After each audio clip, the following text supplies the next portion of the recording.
Ella no era más que una humilde empleada que limpiaba la casa en silencio.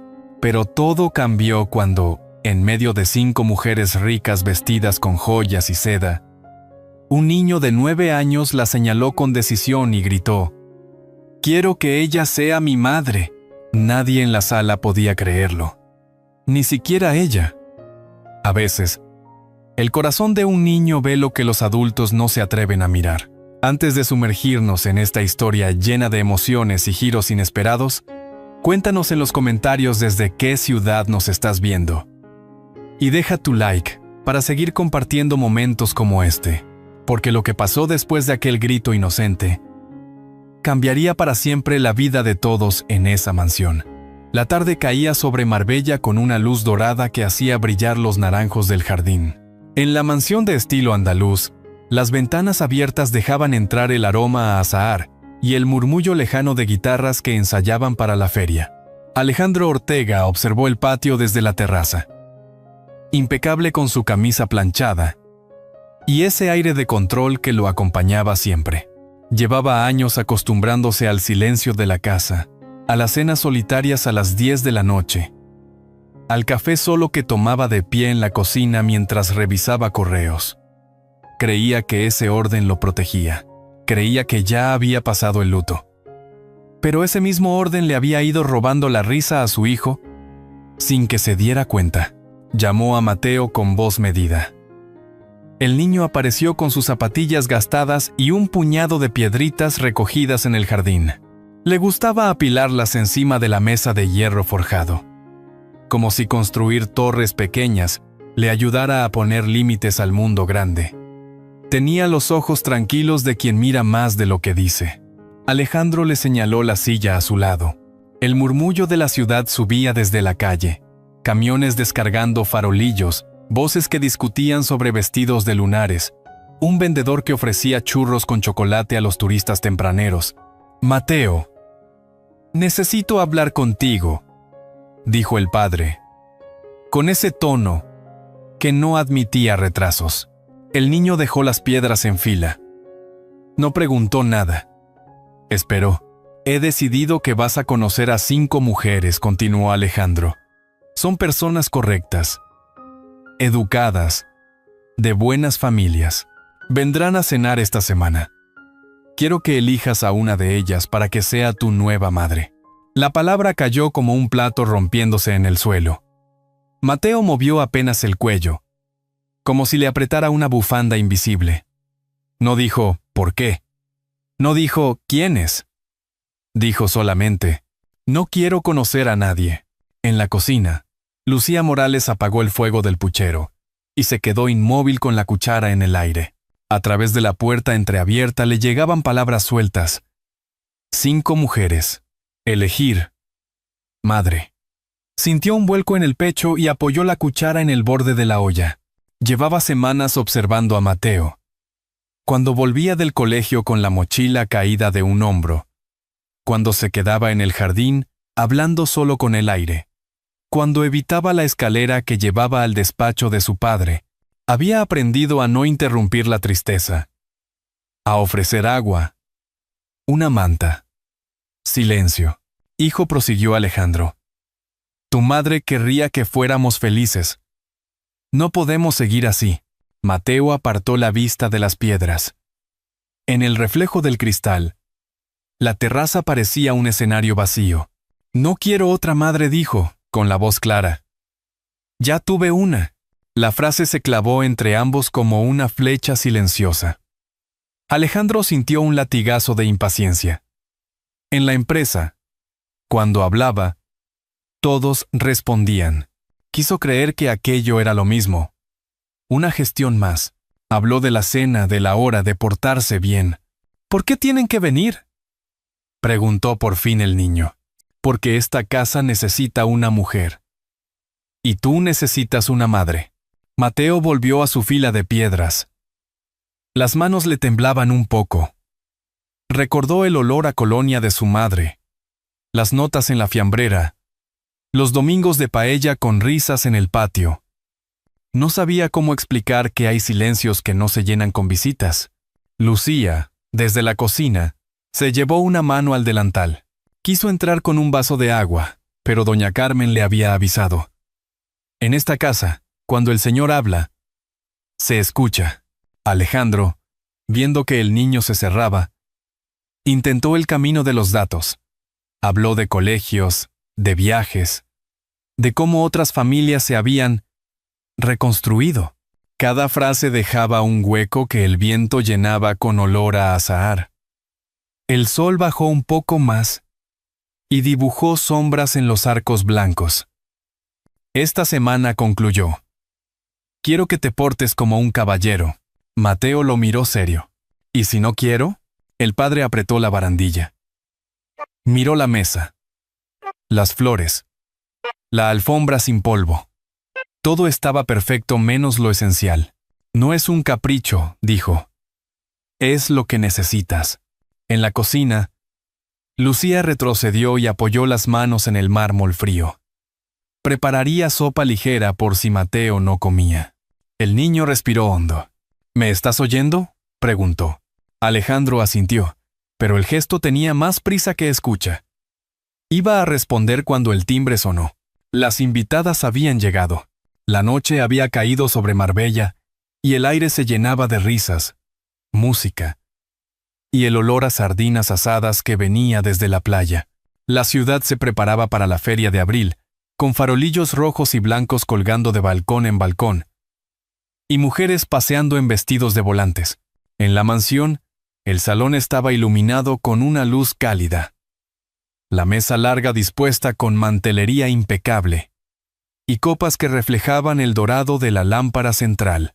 Alejandro ajustaba el nudo de su corbata frente a un espejo.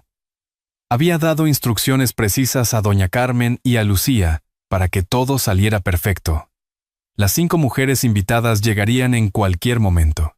Cada una era candidata, según él, para llenar el vacío que había en su casa. Mateo, en cambio, se encontraba en su habitación, sentado en la alfombra junto a su cama, dibujando con lápices de colores. No había querido bajar todavía. Su camiseta tenía manchas de témpera y en la mesa de noche había un vaso de leche tibia que Lucía le había llevado, intentando suavizar la tensión de la tarde. Mateo llamó a Lucía suavemente desde la puerta. Tu padre te espera abajo. El niño levantó la vista y guardó los lápices con lentitud. ¿Van a venir todas hoy?, preguntó, con un deje de resignación. Sí. Pero recuerda que no tienes que hablar más de lo que quieras. Mateo asintió. Y juntos bajaron las escaleras, donde el murmullo de voces femeninas ya llenaba el aire. En el salón, Alejandro sonreía y estrechaba manos. Las 5 invitadas, vestidas con elegancia, conversaban sobre la feria, el clima y las mejores escuelas de la provincia. Entre ellas destacaba Isabel, una mujer de cabello castaño claro y sonrisa segura. Su mirada recorría cada detalle de la casa con un cálculo que Alejandro parecía no notar. «Este debe de ser Mateo», dijo Isabel, inclinándose para saludarlo. «¡Qué niño tan guapo!». Mateo sintió que le apretaban las mejillas y respondió con un tímido «Buenas noches». Luego buscó con la vista a Lucía, que se mantenía cerca con una bandeja de aperitivos. La cena comenzó con una conversación animada entre las invitadas y Alejandro. Hablaron de inversiones, de viajes y de tradiciones familiares. Mateo apenas tocó su plato de ensalada, mientras Lucía le servía un poco de pan con aceite de oliva. En un momento, Isabel se inclinó hacia Alejandro y dijo en voz baja, pero no lo suficiente como para que Mateo no oyera: un niño necesita disciplina y estructura, sobre todo cuando ha pasado por una pérdida. Mateo dejó el tenedor y bajó la mirada. Lucía sintió un pinchazo de incomodidad, pero mantuvo el gesto sereno. La velada continuó entre brindis y anécdotas, pero el niño se sentía como un invitado más en su propia casa. Cuando Alejandro se levantó para servir el postre, Mateo aprovechó para susurrar a Lucía: «No me gusta». Lucía lo miró con ternura y respondió en voz muy baja: «No tienes que decidir nada hoy». La música de la feria, que llegaba desde las calles, contrastaba con el silencio que crecía en el corazón de Mateo. Afuera, los farolillos se mecían con la brisa, y el eco de unas sevillanas parecía recordarle algo que no podía poner en palabras. Cuando terminó la cena, Alejandro acompañó a las invitadas hasta la puerta, agradeciéndole su presencia y prometiendo volver a verse durante la semana. Mateo se retiró sin decir nada, subiendo a su habitación antes de que el último coche se marchara. Lucía, mientras recogía los platos, vio a Alejandro de pie junto a la ventana, mirando hacia el jardín. Había algo en su expresión que no era satisfacción, sino una duda apenas nacida. Sin embargo, no dijo nada. En la calle, se escuchó un grupo de jóvenes cantando y palmoteando, camino de las casetas. La noche, festiva para la ciudad, se cerraba fría para el corazón del niño. El sonido lejano de las castañuelas se mezcló con un pensamiento. Esa no sería la última cena incómoda que tendría que vivir. La mañana siguiente amaneció clara y fresca. El olor a pan recién horneado llegaba desde la panadería de la esquina, y las campanas de la iglesia marcaban las 9. Mateo se sentó en la mesa de la cocina con un cuaderno abierto, dibujando sin entusiasmo. Lucía colocó frente a él un vaso de zumo de naranja y una tostada con tomate y aceite de oliva. «Hoy hay desfile de caballos en la feria», comentó ella. «Podrías ir con tu padre». Mateo encogió los hombros. Desde la noche anterior, no había querido hablar mucho. Alejandro entró en la cocina con el móvil en la mano, revisando mensajes. Vestía camisa azul y pantalón claro. Un atuendo más relajado que el de la oficina. Pero su gesto seguía siendo el de alguien que pensaba en otras cosas. «Mateo, esta tarde conocerás a otra invitada», dijo, sin levantar mucho la voz. El niño dejó el lápiz sobre la mesa y miró por la ventana. En la calle, un grupo de niños jugaba con globos, riendo. «¿Es como la de ayer?», preguntó con un hilo de voz. «Es diferente», respondió Alejandro. «Trabaja en una escuela. Creo que te caerá bien». Lucía sintió cómo la tensión llenaba la cocina. No era el momento de discutir. Así que sirvió café para Alejandro y se retiró a limpiar la encimera. Por la tarde, la ciudad estaba llena de vida. Carrozas decoradas con flores recorrían las calles, y los jinetes, con sombreros cordobeses, saludaban a los vecinos. Alejandro llevó a Mateo al desfile, caminando entre puestos de churros y castañas asadas. El niño se aferraba a un globo rojo que había comprado con las monedas que Lucía le había dado antes de salir. En un cruce, Alejandro se encontró con la invitada, Teresa, una mujer de mediana edad con gafas finas y voz suave. Saludó a Mateo, inclinándose levemente. «Tu padre me ha hablado mucho de ti», dijo ella, sonriendo. «Trabajo con niños de tu edad». Mateo asintió sin palabras. Mientras ellos conversaban, su mirada se perdió en un puesto donde un hombre mayor pintaba abanicos a mano. Recordó que su madre tenía uno con flores rojas que siempre usaba en la feria. «¿Quieres uno?», preguntó Teresa, siguiendo su mirada. «No. Gracias», respondió él, bajando la vista. Alejandro frunció el ceño, pero no insistió. Siguieron caminando hasta una caseta, donde la música y las risas los envolvieron. Teresa hablaba con entusiasmo sobre excursiones escolares, mientras Mateo contaba las luces que colgaban del techo. Al caer la tarde, ya de regreso en casa, Lucía los recibió con un plato de croquetas y una jarra de agua fresca. Mateo se sentó en la mesa, comiendo despacio. Alejandro comentó lo agradable que había sido la tarde, pero el niño guardó silencio. Antes de irse a su habitación, Mateo se acercó a Lucía y le susurró: «No es como mamá». Lucía le acarició el cabello, sin buscar respuestas. Sabía que esas palabras pesaban más que cualquier argumento. En el pasillo, Alejandro escuchó el murmullo y se detuvo un instante. No alcanzó a oír todo, pero comprendió que la distancia entre él y su hijo seguía intacta. Esa noche, mientras en la calle las casetas seguían llenas de música, Mateo cerró su ventana para no escuchar. En la penumbra de su cuarto, abrazó el globo rojo hasta quedarse dormido. El globo se desinflaba lentamente, como si también supiera que los días por venir no serían más fáciles. El cuarto día de feria amaneció con un cielo despejado y un sol que prometía calor. Desde temprano, las calles de Marbella se llenaron de puestos de flores, banderines y música de guitarras. En la mansión, sin embargo, el ambiente estaba tenso. Alejandro había programado una comida especial para presentar a Mateo a otra de sus candidatas, esta vez en una caseta privada dentro del recinto ferial. Mateo se vistió sin entusiasmo, con una camisa blanca que Lucía había planchado la noche anterior. Mientras le abrochaba los botones, ella le dijo en voz baja: «No tienes que agradar a nadie, Mateo. Sé tú mismo». El niño asintió y guardó silencio. En la feria, el bullicio era alegre. Mujeres con mantones bordados, hombres en trajes de corto, caballos engalanados. Alejandro avanzaba entre la gente con paso firme, saludando a conocidos, sin notar que Mateo se quedaba unos pasos atrás. Llegaron a la caseta, decorada con farolillos verdes y blancos, donde los esperaba Clara, una mujer alta de cabello recogido y mirada penetrante. «Así que este es Mateo», dijo Clara, inclinándose un poco. «Encantada de conocerte». Mateo respondió con un hola apenas audible, y se sentó junto a Lucía, que había sido invitada para ayudar con los platos y bebidas. La comida empezó con tapas de jamón ibérico y queso manchego, seguidas de paella.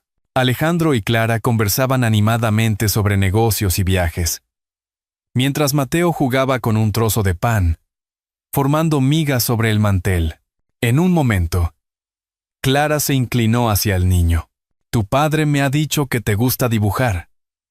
Tal vez pueda llevarte a una exposición en Sevilla». Mateo encogió los hombros, sin levantar la vista. Alejandro intervino con un tono firme. «Mateo, responde cuando te hablan».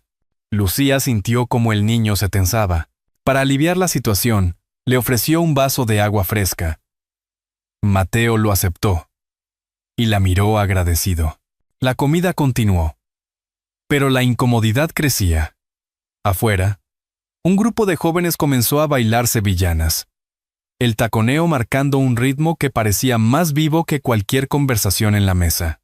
Mateo miró hacia ellos, como si quisiera escapar. Tras el postre, Alejandro propuso dar un paseo por el recinto. Clara aceptó, y tomaron la delantera. Lucía y Mateo caminaron detrás, deteniéndose en un puesto donde un anciano vendía fotografías antiguas de la ciudad. Mateo tomó una imagen en la que aparecía una mujer joven con un abanico rojo, idéntico al que recordaba de su madre. «Es igual que el de ella», susurró. Lucía lo miró sorprendida, pero antes de decir nada, Alejandro volvió para apresurarlos. Caminaron juntos hasta la salida de la feria. Pero en medio de la multitud, Mateo se sintió mareado. El calor, el ruido y la tensión lo envolvieron de golpe. Lucía lo sujetó justo antes de que sus rodillas cedieran. «¡Alejandro!», gritó ella. «Mateo no está bien».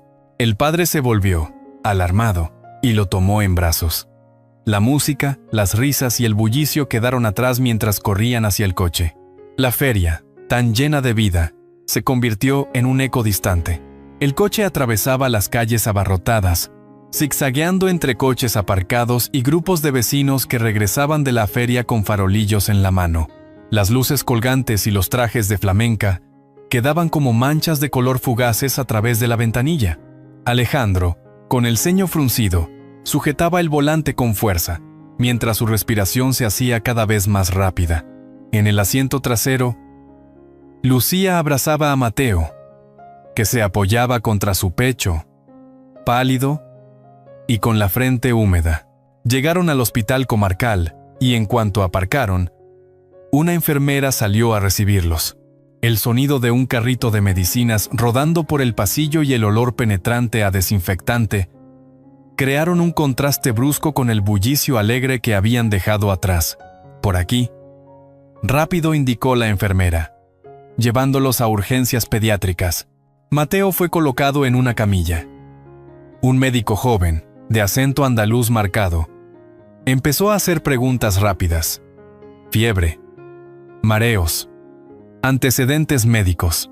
Alejandro respondía de forma automática, pero su mirada no se apartaba del rostro del niño. Lucía le humedecía los labios con agua, acariciándole el cabello como quien quiere sujetar algo que se escapa. «Vamos a hacer análisis de sangre y un control de líquidos», dijo el médico. «No parece grave, pero quiero descartar cualquier complicación». Mientras el personal trabajaba, Alejandro se quedó de pie en un rincón, mirando cómo la bata blanca se movía de un lado a otro. Recordó a Mateo de pequeño, más pequeño aún, corriendo por una playa en Cádiz, con un cubo rojo en la mano y la misma forma de fruncir el ceño cuando algo no le gustaba. Sacudió la cabeza, convencido de que era solo un recuerdo difuso, quizá confundido con otro niño que había visto alguna vez. Horas después, el médico regresó con una carpeta en la mano. Pidió a Alejandro que lo acompañara a un pasillo lateral, lejos de Lucía y del niño. «Señor Ortega», empezó. «Las pruebas confirman que su hijo está bien. Solo deshidratación y agotamiento. Pero hay algo más que debería saber». Alejandro lo miró sin entender. «En el protocolo de análisis genético que usamos para descartar ciertas enfermedades, hemos encontrado una coincidencia absoluta. Mateo es su hijo biológico». El aire pareció volverse más pesado. «No, eso no puede ser», murmuró Alejandro. «Sumado nunca», recordó entonces a Sofía, una mujer de risa clara y mirada intensa con la que había compartido un verano fugaz antes de conocer a su esposa. Se habían separado sin explicaciones, y meses después, él había recibido la noticia de su boda por terceros. Sofía desapareció de su vida tan rápido como llegó, y él nunca preguntó más. «No hay margen de error», continuó el médico. «El patrón genético es idéntico». Alejandro apoyó la espalda contra la pared, sintiendo que el ruido de la feria afuera se apagaba, sustituido por el latido sordo en sus oídos. Después de unos segundos, asintió y volvió a la sala. Mateo dormía, con una manta ligera cubriéndolo. Lucía, sentada a su lado, levantó la vista y lo observó acercarse. «Es mi hijo», dijo Alejandro con voz ronca. Lucía no se sorprendió. Sus ojos oscuros lo miraron con calma, como si lo hubiera sabido desde hacía tiempo. «Entonces ya sabes qué hacer», respondió, sin levantar la voz. «No se trata de invitar mujeres a esta casa. Se trata de quedarte». Alejandro se sentó junto a la cama, tomando la pequeña mano de Mateo. Sintió la fragilidad de esos dedos, y también la fuerza que le exigían sin decir palabra. Afuera, las luces de la feria seguían parpadeando, pero para él, todo se reducía a esa habitación. «Mateo», susurró, «no voy a fallarte otra vez». El niño, aún dormido, apretó suavemente su mano. Fue un gesto mínimo, pero suficiente para que Alejandro entendiera que aquel lazo, aunque roto durante años, podía empezar a coserse esa misma noche. En el pasillo, una enfermera pasó con un ramo de claveles olvidado por algún paciente. El aroma breve y dulce se mezcló con el silencio, marcando el inicio de algo nuevo. «No quiero perderlos otra vez». Las palabras de Alejandro resonaban en el pasillo del hospital. Caminaba despacio, como quien no quiere despertar a los recuerdos, hasta quedar frente a la puerta entreabierta. Dentro, Mateo dormitaba con la respiración ya tranquila, y Lucía le sostenía la mano con paciencia de madre. Alejandro se quedó mirando esa imagen unos segundos, entendiendo que lo esencial había estado ahí todo el tiempo, al alcance y, sin embargo, lejos por orgullo. Pidió hablar con Lucía junto a la ventana. El neón del hospital les pintaba la piel de un azul pálido. Él no adornó nada. Le habló de su ceguera, de la terquedad con la que intentó organizar la vida como si fuese una agenda, del miedo a amar otra vez. Aceptó su culpa sin peros. Lucía escuchó en silencio, con el gesto sereno de quien ha aprendido a sostener, pero también a poner límites. Alejandro dijo al fin: Mateo necesita hechos, no discursos. Si vuelvo a esa casa, será para quedarme por él. Y porque tú aprendas a estar. Él asintió con un alivio que le llegó hasta los hombros. Preguntó por lo inmediato. Informes médicos, reposo, comida ligera.